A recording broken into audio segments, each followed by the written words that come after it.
Well, when you think of your local YMCA, you most likely think about it as a gym. Maybe it's a place to work out, play basketball, or take a swim.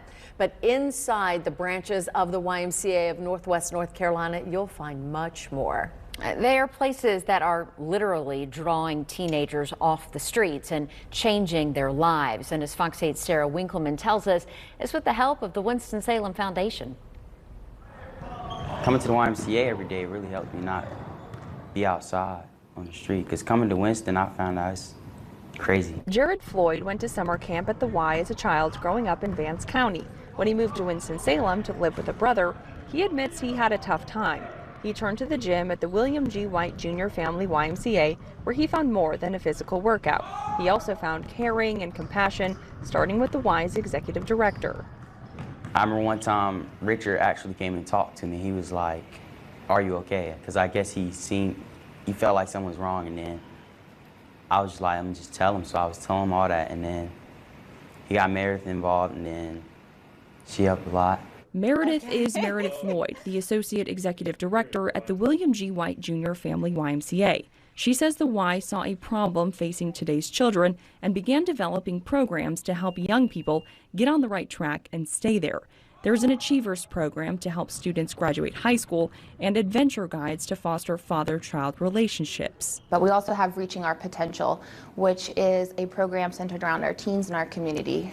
That came about based off of after the Mount Tabor shooting and a couple of high-profile suicides that we had here with our teens in our community. Reaching Our Potential is for middle and high school students. They can be referred through a teacher, a guidance counselor, a youth pastor, or even a police officer.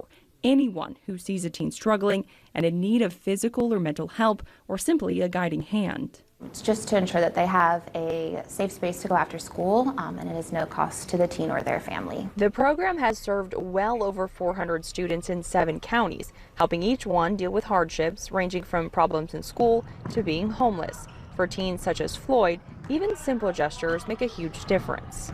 I've been given gift cards from old fundraising that they had, and it had over $100 on it, and that helped me get food, deodorant, whatever I needed. Floyd says not only has the Y helped keep him off the street, but it's also helped him grow up. He's hoping to attend Winston-Salem State University and play football.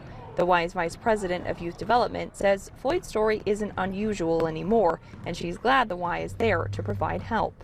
Youth today are not where they were 30 years ago. Probably when I started my youth career, there's a lot of differences these days, and it truly takes a village. So to be able to have programs that care about children regardless of where they are, that's what excites me. Lloyd shares that belief. She says the new year will bring a lot of new Y memberships as people resolve to get into shape. But with help of the Winston-Salem Foundation, they will continue to reach out to teens in the community. It absolutely takes a village in order to make all of this possible, and we want to save as many lives as possible. You know, we see all these kids that come to us needing different resources, and we're just so proud of ourselves but proud of our community partners that we're able to do this. We're so blessed that we have so many people in our corner in order to help. In Winston-Salem, Sarah Winkleman, Fox 8 News. And Lloyd told us that teenagers sometimes just show up after school and want to be a part of the program, and that means they are doing something right. But the Y also focuses on parents. Once a month, parents are invited to classes ranging from financial literacy to workshops about building better relationships with their child's teachers. If you're interested in the programs or even with volunteering, you can get more information at ymcanwnc.org.